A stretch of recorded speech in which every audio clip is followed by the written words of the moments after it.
Bismillahirrahmanirrahim. Alhamdulillahi rabbil alamin. Ar-Rahmanir Rahim. Maliki yaumiddin. Iyyaka na'budu wa iyyaka nasta'in. Ihdinas siratal mustaqim. Siratal ladzina an'amta 'alaihim ghairil maghdubi 'alaihim waladdallin.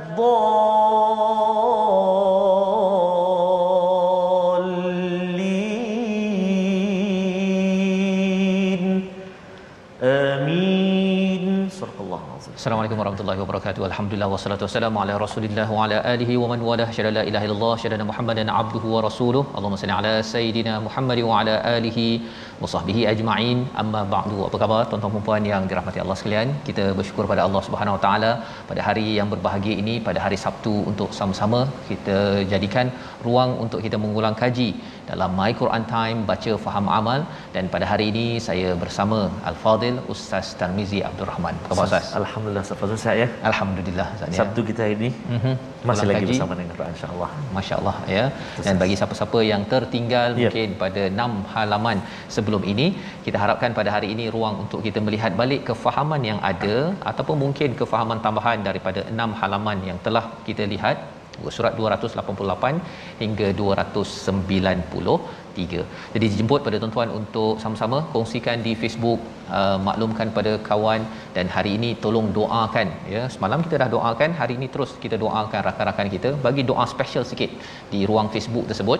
Kalau di depan kaca TV mungkin tuan-tuan boleh doakan dalam hati untuk rakan-rakan yang memerlukan hidayah ditambah hidayah. Kerana itulah formula daripada pemuda Al-Kahfi yang kita akan lihat pada nanti ya.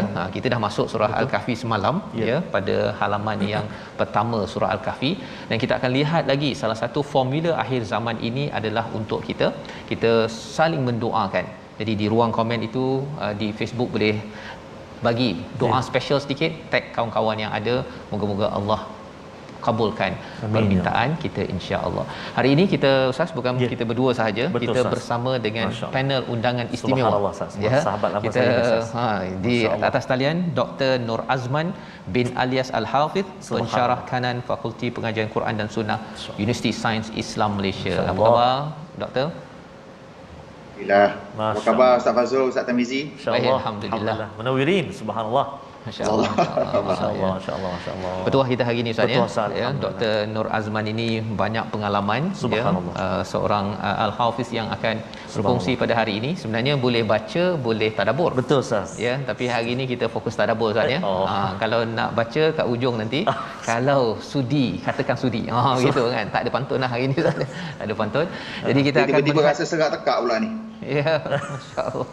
Jadi kita insya-Allah nak melihat hari ini Doktor ya, daripada halaman 288 masih surah Al-Isra yang kita dalami pada minggu ini, iaitu Allah membawakan kepada kita satu sejarah tentang Nabi Adam dan juga iblis, diikuti oleh pengenalan ya, pemberitahuan tentang godaan daripada syaitan pada ayat 64. Kita baca dahulu ayat 64 ini bersama tuan-tuan yang berada di rumah, dan kita akan lihat apakah peringatan yang perlu kita ambil pada halaman 288. Silakan Ustaz Tar. Baik, terima kasih kepada Ustaz Fazrul. Bismillahirrahmanirrahim. Assalamualaikum warahmatullahi wabarakatuh. Alhamdulillah wassalatu wassalamu ala Rasulillah wa ala alihi wa sahbihi wa man walah wa ba'd. Yang saya muliakan, lagi saya kasihi Al-Fadil, sahabat lama saya Al-Fadil Al-Ustaz Dr. Nur Azman Alias. Subhanallah, selalu dulu saya rujuk kepada beliau Ustaz berkaitan dengan Al-Quran, qiraat dan sebagainya. Inilah guru kita, subhanallah. Subhanallah. Dan ada juga Puan Jun Jamaluddin, alhamdulillah dapat bersama Ustaz Fazrul, Ustaz Tarmizi, bersama Ustaz Dr. Nur Azman, ustaz taman saya ni. Subhanallah. Jadi subhanallah, terima kasih al-fadil Ustaz Dr. Nur Azman yang bersama dengan kita pada hari ini. Mudah-mudahan kita dapat berkongsi, insya-Allah dapat tambah lagi ilmu. Subhanallah, jazakumullah khairul jazak. Jadi kita nak mulakan bacaan pada ayat yang ke-64 Ustaz 64. Mohon izin ya doktor ya, nak baca sikit ni. Untuk guru kita ada ni, guru qiraat kita ni. Jadi lepas di akhir nanti insya-Allah. Insya-Allah. Jika sudi. Jika sudi. Subhanallah. Baik. Jom kita baca sama-sama ayat yang ke-64 terlebih dahulu. A'udzu billahi minasy syaithanir rajim.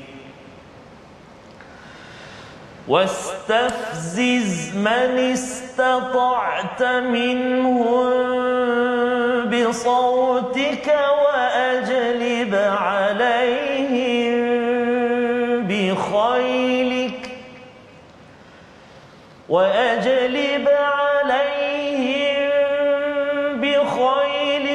ورجلك وشاركهم في الأموال والأولاد وعدهم وما يعدهم الشيطان إلا غرورا صدق الله العظيم.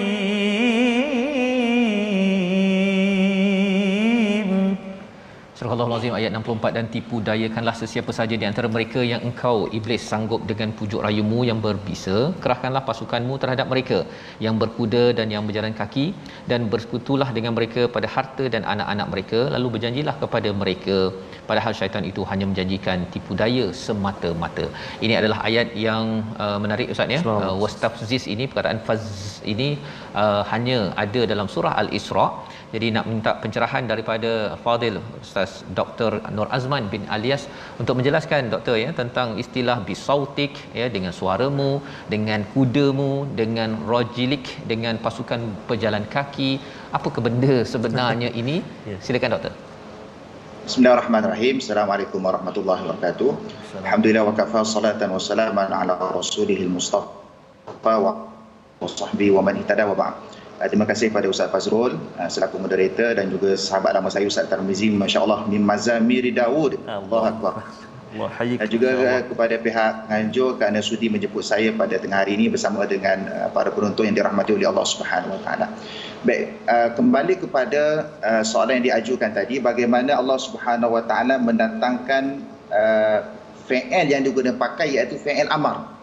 Menerusi ayat 64, firman Allah Ta'ala, wastafziz man istata'ta minhum bisautik.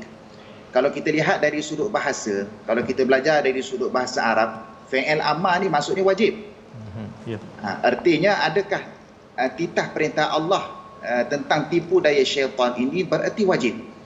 Bukan semua fi'il amar dalam Al-Quran membawa erti suatu perintah yang perlu dilaksanakan. Ada fi'il amar yang membawa erti wujub. Sebagai contoh, wa aqimus salata wa atuz zakah, dan dirikanlah solat dan keluarkanlah zakat. Ia adalah fi'il amar, dan fi'il amar itu membawa erti hukumnya adalah wajib, perlu dilaksanakan. Ada fi'il amar yang bersifat linnadabah, iaitu untuk hukumnya adalah kerana hukumnya adalah harus ataupun sunat. Hukumnya adalah sunat. Sebagai contoh, dalam surah Al-Muzammil, qumil laila illa qalila, dirikanlah pada waktu malam melainkan sedikit daripadanya. Artinya qum tu fi'il amar, tetapi fi'il amar itu ditujukan wajib kepada Nabi SAW, tetapi sunat hukumnya kepada umat baginda SAW. Dan ada fi'il amar yang bersifat seperti dalam ayat ini yang dipanggil sebagai qadari.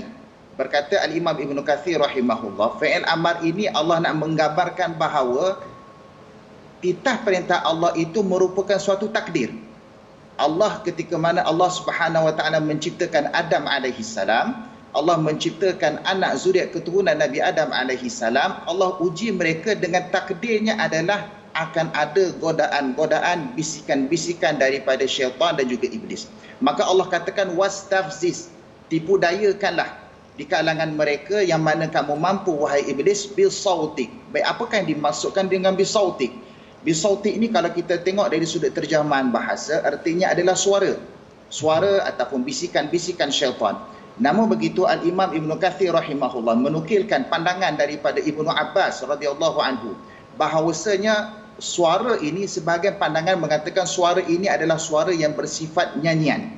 Artinya di samping bisikan-bisikan syaitan, ia juga sauti itu membawa erti nyanyian. Kenapa nyanyian? Kerana nyanyian itu boleh membuatkan hamba-hamba Allah leka daripada mentaati Allah Subhanahu Wa Taala. Kemudian kita lihat kepada perintah yang kedua, fi'il amar yang kedua yang digunakan oleh Allah Subhanahu Wa Taala, wa ajlib alaihim bi khailika wa rajilik. Dan kerahkanlah terhadap mereka satu pasukan berkuda dan juga pasukan yang berjalan kaki. Betul. Apa yang dimaksudkan dengan pasukan berkuda, pasukan berjalan kaki? Pasukan berkuda dan juga pasukan jalan kaki ini Allah nak gambarkan bagaimana kumpulan-kumpulan di kalangan bala tentera syaitan ini terdiri daripada pelbagai pihak. Ada yang berada di atas kuda, ada yang berjalan kaki, nak menunjukkan kehebatan bala tentera syaitan dalam usaha mereka untuk menyesatkan anak cucu Nabi Adam AS. Sebab itu kalau kita gabungkan balik, siapakah sebenarnya bala tentera mereka? Bala tentera mereka ni ada kaitan sebagaimana Allah huraikan di hujung Al-Quran dalam surah An-Nas, allazi yuwaswisu fi sudurin nas minal jinnati wan nas. Orang-orang yang mencampakkan perasaan was-was, mencampakkan bisikan-bisikan dalam dada-dada manusia ke arah jalan keburukan, ke arah jalan kemaksiatan, terdiri daripada al-jinnati wan nas, iaitu syaitan-syaitan di kalangan jin dan juga di kalangan manusia. Artinya bahawasanya apa yang Allah gambarkan di sini, bahawa anak cucu Adam tidak akan terlepas daripada godaan-godaan syaitan dalam pelbagai bentuk yang akan menyesatkan mereka daripada mentaati Allah Subhanahu Wa Taala. Wasyarikhum fil amwali wal auladi wa'iduhum. Yang ketiga, Allah kata wasyarikhum, kongsikanlah mereka dalam harta dan juga anak-anak. Apa maksud kongsikan mereka dalam harta dan juga anak-anak? Dalam aspek harta dan anak-anak ni, Allah jadikan harta dan anak-anak ni dari satu aspek, ia adalah nikmat daripada Allah. Nikmat daripada Allah. Kalau kita gunakan amwal, kita gunakan aulad ini ke arah jalan yang diredai oleh Allah, maka ia menjadi nikmat ke atas diri kita. Namun begitu dalam konteks bisikan syaitan, Allah kata wasyarikhum fil amwali wal aulad. Kata Sayyidina Ibnu Abbas radhiyallahu anhuma, artinya siapakah aulad di sini? Siapakah anak-anak di sini? Anak-anak di sini adalah perkongsian daripada anak-anak hasil perzinaan. Nauzubillah. Artinya salah satu daripada godaan syaitan adalah menjauhkan kita daripada Allah dengan berkongsi. Mana bisikan-bisikan itu menyebabkan anak cucu Adam berzina sesama sendiri. Akhirnya lahirlah anak-anak yang disebabkan atas dosa-dosa besar yang mereka lakukan. Dan juga amwal tadi. Amwal tadi maksudnya harta, iaitu mereka menginfakkan, mengeluarkan harta mereka ke arah jalan yang dimurkai oleh Allah. Dan yang keempat adalah wa'iduhum, dan janjikanlah. Janji di sini adalah janji-janji manis. Bukan janji daripada Allah, tetapi janji daripada syaitan. Dan janji syaitan itu adalah janji yang bersifat tipu daya semata-mata. Wallahu a'lam. Terima kasih ucapkan kepada Al-Fadhil Ustaz Dr. Nur Azman ya, menjelaskan tentang ayat 64 ini. Nak ceritanya syaitan ini bala tenteranya itu serius Ustaz ya. Dia bukan main-main. Betul. Tak nampak dia lah ya. Kalau nampak rasanya kita ni setiap hari memang akan pastikan kita baca Quran, kita a'udzubillahi minasyaitonirrajim, dan inilah yang kita buat pada setiap hari tuan-tuan sekalian ya. Cuma tak nampak saja. Betul Ustaz. Tak nampak, tetapi kesannya nampak.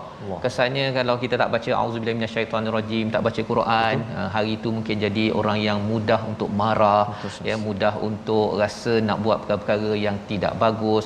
Cuma mungkin satu soalan tambahan kecil Ustaz ya. Di antara kalau ayat yang ke-61 tu fasajadu illa iblis, itu ada perkataan iblis ya, tetapi dalam ayat yang ke-64 ini perkataannya wama ya'iduhumus syaitanu illa ghurura. Syaitan dan iblis. Iblis ini kalau dalam surah Al-Kahfi katanya daripada kalangan jin. Syaitan ini dari kalangan siapa Ustaz? Untuk sama-sama kita jelaslah, bila cakap nak berhadapan dengan tentera ni kena jelas sikit. Kalau tidak kita rasa macam tenteranya begini, rupanya datang dari sana pula. Silakan doktor. Okey. Baik, perkataan syaitan yang disebut dalam Al-Quran adalah merujuk kepada tentera ataupun askar kepada komander besar dia, iblis. Iblis sebagaimana disebut dalam Quran adalah satu makhluk Allah yang hidup pada zaman sebelum Nabi Adam dicipta lagi. Iblis ini hidup bersama dengan malaikat, namun begitu oleh kerana keingkaran, enggannya dan takaburnya untuk mentaati perintah Allah Subhanahu Wa Taala, lalu Allah laknat ke atas iblis. Baik, siapakah syaitan? Syaitan adalah pengikut. pengikut kepada iblis dan juga tentera-tentera iblis yang terdiri daripada makhluk-makhluk gaib. Bila kita sebut makhluk gaib, maknanya kita dapat gambaran kasar, iaitu terdiri daripada mereka yang kufur di kalangan golongan jin. Golongan jin yang kufur kepada Allah termasuk daripada golongan-golongan syaitan. Ada manusia adalah mereka yang mengikut hawa nafsu, mengikut bisikan syaitan. Kita tak panggil manusia kufur tu syaitan, sebab syaitan tu adalah daripada golongan jin. Tapi manusia yang kufur ke arah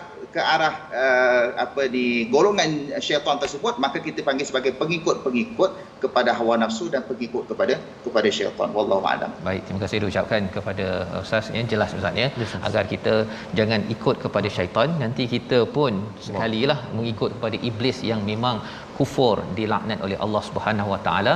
Dan ini diingatkan dalam surah Al-Isra ya, salah satu daripada beberapa tempat dalam Al-Quran berkaitan dengan sejarah manusia yang dimusuhi oleh iblis dan pengikutnya syaitan ini. Jadi kita kena berjaga-jaga, dan berjaga-jaga inilah yang dibekalkan dalam surah Al-Isra ini tentang Al-Quran ya. Al-Quran ini sebagai penjaga kepada kita Ustaz ya. Kita kena jelas, kita kena celik Quran.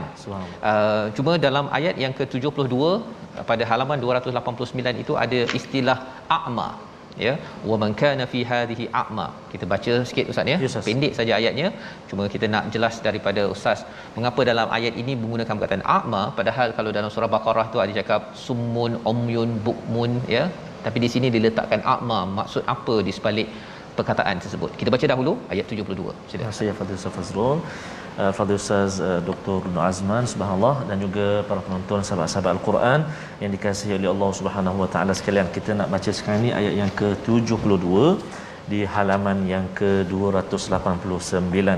Jadi betul tadi ya Ustaz, perkongsian daripada Fadil Doktor berkenaan dengan tipu daya ini. Tak? Maksudnya dalam solat, sehingga dalam solat sekalipun kita masih lagi diganggu, dikacau. Bisikan-bisikan tadi. Masa itulah jumpa kunci dekat mana, sikat letak dekat mana, laptop dekat mana. Teringat nak pergi Langkawi kan. Masa tu juga. Masya-Allah. Jadi kena hati sebab tu kalau kita nak baca Quran, contohnya kita sangat-sangat dituntut untuk membaca a'udzubillahi minasyaitonirrajim. Dan apa juga kerja yang kita nak buat. Baik, kita nak baca ayat yang ke-72. Jom kita baca sama-sama insya-Allah. A'udzubillahi minasyaitonirrajim. Wa man kana fi hadhihi a'ma fahuwa fil akhirati a'ma.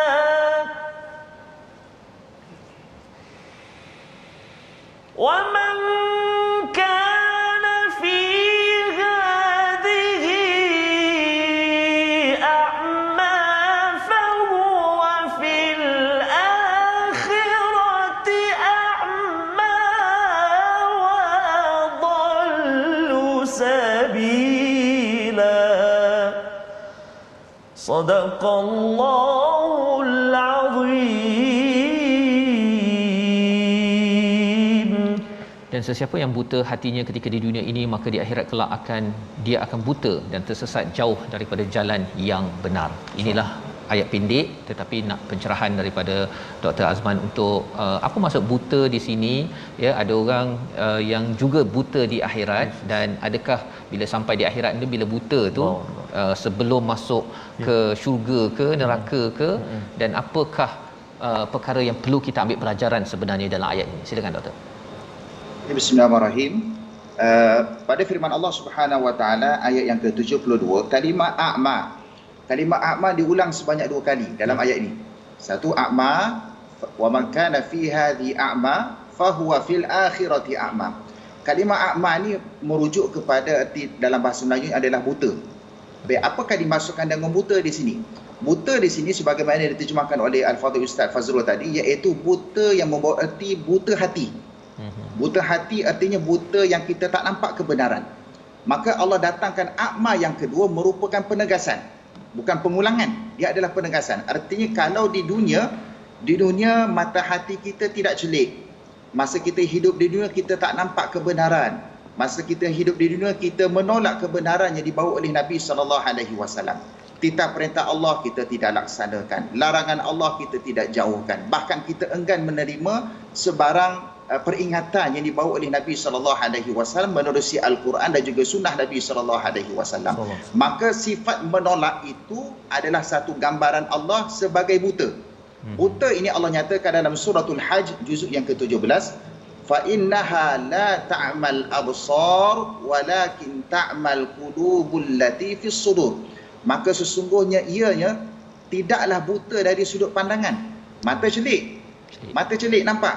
Namun begitu yang butanya adalah buta dalam mata hati. Maka Allah repeat, Allah ulang sekali lagi a'ma di sini, Allah untuk menegaskan, bukan nak menjelaskan lagi, tapi nak menegaskan bahawasanya kalau di dunia dia buta, fahuwa fil akhirati a'ma. A'ma yang keduanya adalah menggunakan pakai isim tafdil, iaitu akan jadi lebih buta. Masya Allah, makna kalau lebih buta, na'udzubillah, maka pada hari akhirat nanti kita tidak akan nampak sebarang bentuk kebenaran. Apa sahaja yang Allah akan lakukan kepada kita pada hari akhirat, kalau kita tergolong di kalangan mereka yang buta, na'udzubillah, kemungkinan kita tidak akan mendapat petunjuk Allah Subhanahu Wa Taala pada hari akhirat. Sedangkan hidup kita di dunia ini dalam tempoh yang singkat, sedangkan pada hari akhirat nanti bermula saat dalam alam kuburnya perjalanan kita, sehinggalah kita dibangkitkan oleh Allah pada hari akhirat, ke semua perjalanan sehingga kita akan diperhitungkan Allah di atas jalan titian sirat. Kesemuanya dalam keadaan buta dalam keadaan menerima kebenaran daripada Allah Subhanahu Wa Taala. Sebab itu kita kena sentiasa berdoa kepada Allah. Bila Allah menyebutkan lafaz-lafaz seumpama yang disebutkan tadi, summun bukmun umyun, semua lafaz-lafaz fizikal ini bukan merujuk kepada penyakit fizikal, tetapi merujuk kepada penyakit rohani dan juga merujuk kepada penyakit jiwa kerana menolak kebenaran yang dibawa oleh Nabi SAW. Wallahu a'lam. Terima kasih ucapkan Dr. Azman ya. Baru jelas lagi Ustaz ya, sebenarnya bahawa kebenaran yang ada, yang kita salah satunya sudah tentunya sumber daripada Al-Quran. Kalau kita nampak di sini, ia bukan sekadar untuk di sini memandu kita sampai ke akhirat. Ya, bila kita cakap ihdinas siratal mustaqim, bukan sekadar hidayah nampak itu di sini, tapi kita nak Allah pimpin kita sampai ke syurga Allah, doktor ya. Bukan sekadar di sini sahaja Allah pimpin sampai di akhirat nanti. Tapi kalau buta di sini, tak nampak kebenaran, maka lebih lagi ya, bila tak nampak tu kira masuk jelah mana tempat yang bum sana ke bum sini, yang kita minta Allah jauhkan kepada diri kita, kepada ahli keluarga kita. Dengan apa? Salah satunya kita tidak mahu sesat ini dengan mencari hidayah daripada kitab Allah Subhanahu Wa Taala. Jadi alhamdulillah kita mengulang kaji 2 halaman. Kita berehat sebentar, kembali dalam My Quran Time, baca faham amal insya-Allah.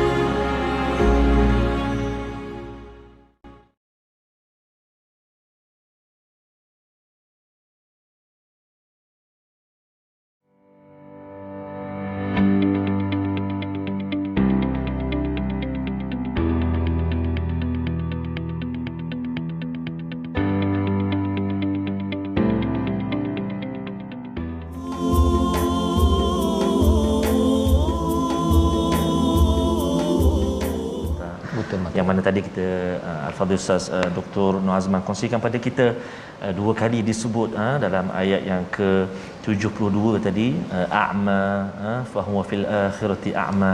Jadi mudah-mudahan Allah Subhanahu Wa Taala terus kurniakan cahaya buat mata hati kita, amin ya rabbal alamin. Malam tadi Ustaz, saya bersama dengan ada 2 keluarga gabungan Ustaz. Ada keluarga Haji Saleh di Kedah, keluarga Haji Mas'ud di Johor, dan juga keluarga besar di Kampung Manggul Jitra.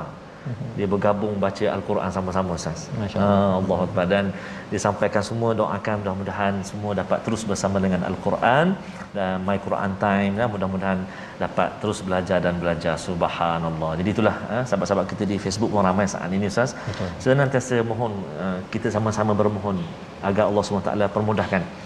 Kurniakan kesihatan, kesembuhan dan juga tadi hati kita mudah-mudahan senantiasa bercahaya dengan Al-Quran. Amin ya rabbal alamin. Kita bercakap tentang cahaya Al-Quran ini disentuh pada halaman 290 Ustaz ya, dan kaedah kita berinteraksi dengan Al-Quran ini sebagaimana doktor menyatakan tadi, perlu sangat kita jaga betul-betul agar kita tidak akma. Akma ni dia kalau kita driving Ustaz ya, dia ada namanya titik buta. Titik buta ni ialah sebenarnya kita nampak je kat depan, tapi kita tak nampak sisi kesilapannya, tetapi Quran ini pasti akan mencerahkan ya. Kadang-kadang ada orang tu dia komen banyak kan, nampak orang lain silap tapi rupanya sebenarnya saya yang ada titik buta, tapi Quran akan mencerahkan. Jadi salah satu daripada ayat berkaitan dengan Quran yang muncul pada ayat 290 ini adalah pada ayat 82 ya, ayat 82. Saya nak minta Ustaz Tarmizi baca ayat 82 halaman 290, dan selepas itu nanti kita akan melihat ayat ini muncul selepas bercakap tentang solat Ustaz ya. Solat yang wajib dengan solat tahajud, dan kemudian cakap pasal Al-Quran.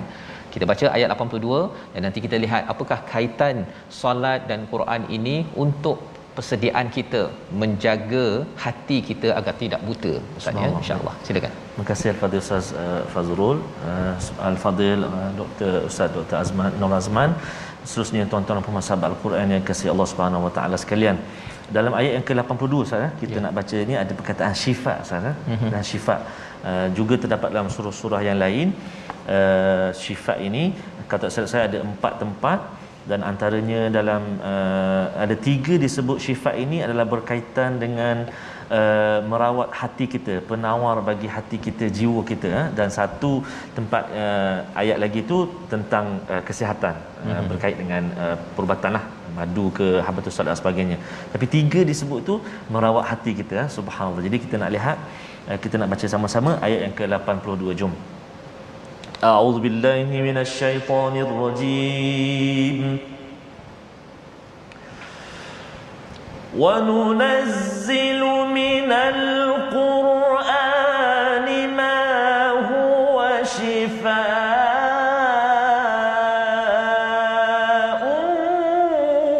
wa rahmatun lil mu'minin.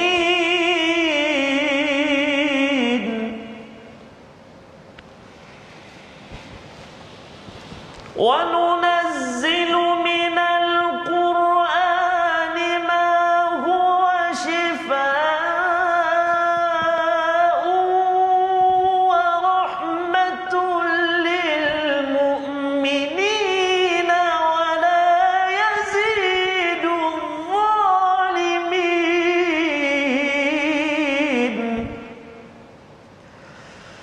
Wa rahmatun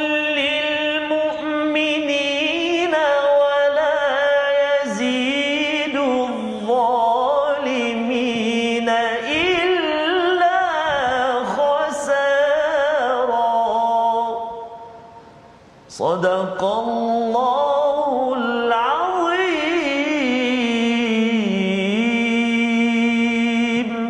Surahul Azim ayat 82. Dan kami turunkan daripada Al-Quran sesuatu yang menjadi penawar dan rahmat bagi orang yang beriman, sedangkan bagi orang yang zalim Al-Quran itu hanya akan menambah kerugian. Ini adalah ayat yang muncul selepas berbicara tentang solat dan juga solat tahajud pada ayat yang ke-77 dan 78 yang seterusnya. Mungkin boleh Ustaz Dr. Nur Azman mencerahkan solat dan Quran dalam satu muka surat ini, dan lebih daripada itu, wala yaziduz zalimina illa khasara. Apa ciri zalim di dalam ayat ini menyebabkan orang itu dia mungkin dengar My Quran Time pun kadang-kadang, tetapi rupanya dia mendapat kerugian. Harapnya bukan kita. Panduan daripada Dr. Nur Azman, silakan. Bismillahirrahmanirrahim. Para penonton dirahmati oleh Allah Subhanahu Wa Taala. Sebenarnya ayat 82 ini Allah menceritakan tentang Al-Quran ini merupakan kesinambungan daripada kisah A'ma tadi. Selepas Allah ceritakan tentang A'ma, buta hati, kemudian Allah bagi tahu cara untuk merawat buta hati, cara untuk kita mencelikkan mata hati kita adalah dengan kita mendirikan solat. Kemudian Allah rangkumkan selepas daripada solat itu, Allah sebut wa nunazzilu minal Qur'ani ma huwa shifaa'un wa rahmatul lil mu'minin. Al-Imam As-Suyuti rahimahullah dalam kitab Al-Itqan menggambarkan bahawa Al-Quran ini memiliki beberapa nama dan juga sifat. Al-Quran dikenali sebagai Al-Dhikr, Al-Quran dikenali sebagai Al-Kitab, dan juga pada masa yang sama Al-Quran juga memiliki sifat-sifat yang pelbagai. Antaranya ia sifat hudan lil muttaqin. Antara sifatnya adalah wabayinatim minal huda wal furqan. Dan antara uniknya Al-Quran, hebatnya Al-Quran itu Allah gambarkan dalam ayat ini dengan nama ataupun sifat yang lain, iaitu syifaa'un wa rahmatun lil mu'minin. Ia adalah syifa, penyembuhan dan juga rahmat bagi orang-orang yang beriman. Kenapa Allah menggunakan nama syifa di sini? Kenapa Allah guna perkataan rahmat di sini? Allah tidak menggunakan pakai sifat-sifat yang lain seperti bayinat. Allah tak menggunakan perkataan hudan di sini. Tapi Allah menggunakan perkataan syifa. Syifa ini dari sudut terjemahan bahasa Melayu ialah membawa erti sebagai penawar. Kerana penawar ubat kepada akma tadi, selain daripada solat, ubat kepada akma tadi penawarnya adalah Al-Quran. Artinya bila kita sentiasa membaca Al-Quran, dekatkan diri kita dengan Al-Quran, kita hidupkan Al-Quran ana al-laili wa ana an-nahar, sepanjang hari, siang hari, di waktu malam hari bersama dengan Al-Quran. Ia merupakan syifa kepada penyakit. Penyakit apa yang disebut dalam Al-Quran? Iaitu penyakit hati, seperti keraguan, sifat munafik, syirik kepada Allah, sesat dan tidak istiqamah dalam beribadah kepada Allah. Kesemua penyakit-penyakit hati ini merujuk kepada syifa yang disebut dalam ayat 82. Adapun sebagaimana yang disebut oleh Al-Fadhil Ustaz Tarmizi tadi, betul lah memang dalam Al-Quran Allah sebut sebanyak 4 kali perkataan syifa. Di mana satu syifa dalam surah An-Nahl. Surah Lebah ni, syifa itu adalah menunjuk kepada syifa fizikal. Syifa fizikal bagaimana ada khasiat daripada kita mengambil madu lebah tersebut. Namun begitu 3 tempat lagi Allah menggambarkan bagaimana besarnya peranan Al-Quran itu bukan hanya sekadar dibaca sahaja, bahkan dia adalah penawar kepada penyakit hati sebagaimana yang diterangkan tadi. Maka Allah kata dengan sifat yang kedua iaitu rahmah. Apakah yang dimaksud dengan rahmah di sini? Rahmah ini merupakan satu anugerah daripada Allah Subhanahu Wa Taala yang Allah tumbuhkan keimanan, hikmah dalam diri orang beriman.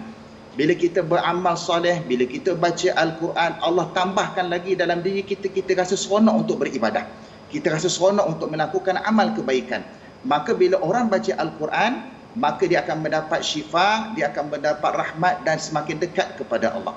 Wala yazidu zalimina illa khasara, dan tidaklah bertambah kepada orang zalim melainkan semakin jauh dalam keadaan rugi. Apakah dimaksud zalim di sini? Zalim di sini adalah sebagaimana dinukil oleh Al-Imam Ibnu Katsir rahimahullah dalam kitab tafsir beliau, zalim di sini adalah orang yang zalim terhadap diri sendiri. Bukan zalim bererti mendera, bukan zalim bererti mengambil hak orang ataupun menganiaya hak orang dan sebagainya. Zalim di sini kerana bererti Allah menggambarkan Allah menjadikan anak cucu Nabi Adam dalam keadaan fitrah. Allah menjadikan anak cucu Nabi Adam berada di atas kebenaran. Tetapi siapa yang memesongkan mereka ke arah jalan yang dimurkai oleh Allah, iaitu iblis dan juga syaitan, dan juga kehendak mereka sendiri. Maka bila kita kata kehendak mereka sendiri, sebenarnya mereka memilih jalan untuk menzalimi diri mereka sendiri. Sebab itu Allah kata wala yazidu zalimin, tidak bertambah orang zalim. Bila tidak bertambah orang zalim, lagi banyak kita baca Al-Quran, lagi rugi mereka, semakin jauh mereka daripada Allah Subhanahu Wa Taala. Berarti bukan Al-Quran yang mempunyai penyakit. Al-Quran tidak sakit, Al-Quran tidak mempunyai penyakit. Bahkan orang manusia yang zalim ke atas diri mereka sendiri itulah yang berpenyakit dan semakin jauh daripada Al-Quran. Wallahu a'lam. Baik, terima kasih diucapkan. Mungkin perlukan penjelasan tadi doktor ya. Maksudnya kalau orang yang zalim itu menzalimi diri sendiri, dia memilih ikut kepada kehendak dia berbanding kehendak Allah. Macam tu ya dia punya maksud dia. Maksudnya dia tidak mempercayai dengan Al-Quran. Lagi dibaca, lagi tidak beriman, lagi menentang. Sebenarnya dia yang memilih jalan untuk menzalimi dirinya sendiri. Okey. Jadi dia lebih kurang macam kalau doktor dah bagi ubat, dia pergi pilih ubat lain ya. Dia ikut dia mana dia nak makan, tak nak makan, jalan saja ya. Okey. Lebih kurang itu doktor begitu? Ya, saya. Ya, baik, masya-Allah. Itu apa dia kata kalau nak mati juga dia kata. Allah. Ya Allah. Okey. Jadi itu perkara yang kita nak faham Ustaz ya. Ketika berhadapan dengan Al-Quran ini, kita merendah diri, diri. Betul. Kita tahu bahawa kita ni tak ada Allah ilmu. Allah. Allah yang Maha mengetahui, memberikan dia punya istilahnya prescription, ya kan, dia bagi ubat apa yang kena ambil, sila ambil, ya, dan insya-Allah ia menjadi syifaul lima fi sudur. Dalam ayat di tempat lain dekat sini Allah nyatakan menjadi syifa, ya, kepada orang-orang yang beriman. Baik.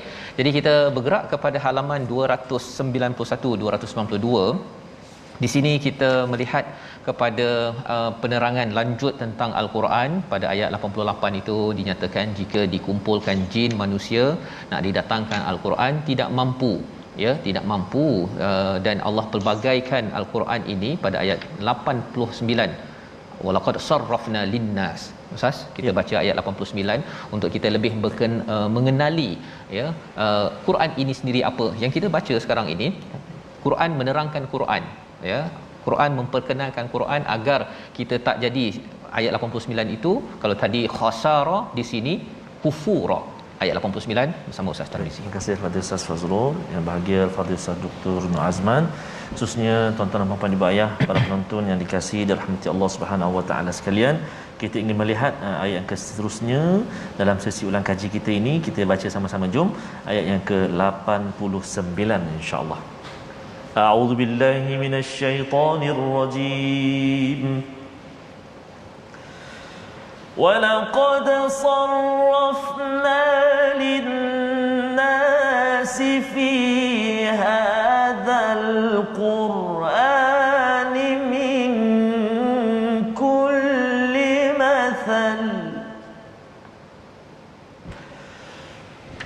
وَلَقَدْ صَرَّفْنَا لِلنَّاسِ فِي هَذَا الْقُرْآنِ مِنْ كُلِّ مَثَلٍ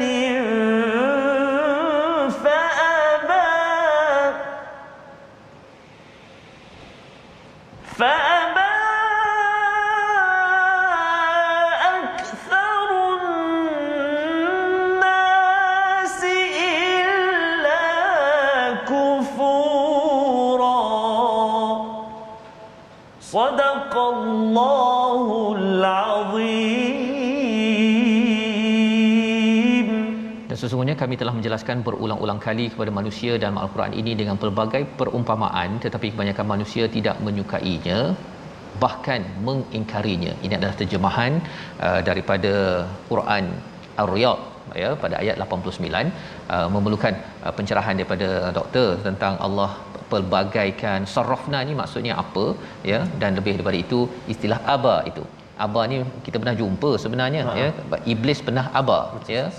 Tapi bagaimana seseorang itu bersama Al-Quran masih lagi dia menjadi aba, menjadi kufura, yang kita harap kita pun dijauhkan sebagai peringatan hari ini. Silakan doktor. Bismillahirrahmanirrahim. Para penonton yang dirahmati oleh Allah Subhanahu wa taala, kita lihat pada ayat 89 Allah menyatakan walaqad sarrafna, dan sesungguhnya kami telah menjelaskan. Menjelaskan di sini berarti Allah menggambarkan dalam Al-Quran pelbagai bentuk perumpamaan supaya manusia itu berfikir, supaya manusia itu muhasabah dan meneliti yang manakah yang hak, yang manakah yang batil, yang manakah perkara yang benar dan mana perkara yang salah, yang manakah jalan yang diridai oleh Allah dan manakah jalan yang dimurkai oleh Allah Subhanahu wa taala. Kadang-kadang Allah menggambarkan tentang nyamuk dalam Al-Quran. Kadang-kadang Allah gambarkan tentang lalat dalam Al-Quran. Kadang-kadang dalam keadaan pelbagai bentuk haiwan, semua lebah dan sebagainya. Kesemua perumpamaan itu semata-mata supaya umat manusia, umat baginda Rasulullah sallallahu alaihi wasallam berfikir sejenak yang manakah satu jalan yang perlu mereka lalui. Lalu Allah kaitkan bagaimana sebahagian besar di kalangan manusia setelah pelbagai perumpamaan yang datang dalam Al-Quran itu, namun begitu fa'aba aktsarun nas, maka ramai di kalangan manusia, kebanyakan manusia itu bersifat aba. Apakah yang dimaksudkan dengan aba? Kata Al-Imam At-Tabari rahimahullah, aba ini membawa erti sifat degil dan menentang kebenaran. Artinya dia degil, dia enggan, dia menolak, dia tak nak, pada masa yang sama menentang kebenaran. Itu dimaksudkan dengan aba. Sebab itu bila kita lihat dari sudut sejarah perkataan aba ini, diriwayatkan dalam Ibnu Abi Hatim Ibnu Abi Hatim meriwayatkan dosa pertama yang berlaku sejak daripada penciptaan Nabi Adam alaihi salam adalah sifat aba wastakbar. Itulah dosa yang pertama. Kenapa? Kerana ketika mana Allah Subhanahu wa taala menciptakan manusia yang pertama, Nabi Adam alaihi salam, Allah perintahkan kepada para malaikat dan juga iblis ketika itu untuk sujud kepada Nabi Adam alaihi salam. Maka sujud tersebut bukan sujud bererti menyembah. Sujud pada waktu tersebut adalah kerana sujud membawa erti ikram. Walaqad karramna, kalau kita lihat pada muka surat sebelumnya, walaqad karramna bani Adam, dan sesungguhnya kami telah memuliakan Bani Adam, keturunan Nabi Adam alaihi salam. Artinya sujud itu membawa erti sujud penghormatan. Namun begitu, apa balas iblis? Asjudu liman khalaqata tina, adakah patut aku sujud kepada satu makhluk yang kau ciptakan daripada tanah, sedangkan aku diciptakan daripada api? Seolah-olah api lebih mulia daripada tanah. Maka sifat aba ini merupakan dosa pertama yang berlaku sejak dari penciptaan Nabi Adam alaihi salam. Maka sifat aba wastakbar, iaitu sifat degil, menentang kebenaran. Wastakbar adalah sifat takabur, sombong diri dan juga takabur. Kedua-dua sifat ini merupakan asbab laknat Allah ke atas iblis sehingga hari akhirat. Nak kata iblis ada mencuri, tak ada mencuri. Nak kata iblis ada bunuh orang, tak ada bunuh orang. Nak kata iblis ada buat dosa-dosa yang lain, tidak. Tapi iblis buat satu dosa. Ketika itu, dengan takdir Allah memiliki dua sifat, aba wastakbar, langsung mendapat laknat Allah sehingga hari akhirat. Na'udzubillah. Artinya kita sentiasa perlu berwaspada.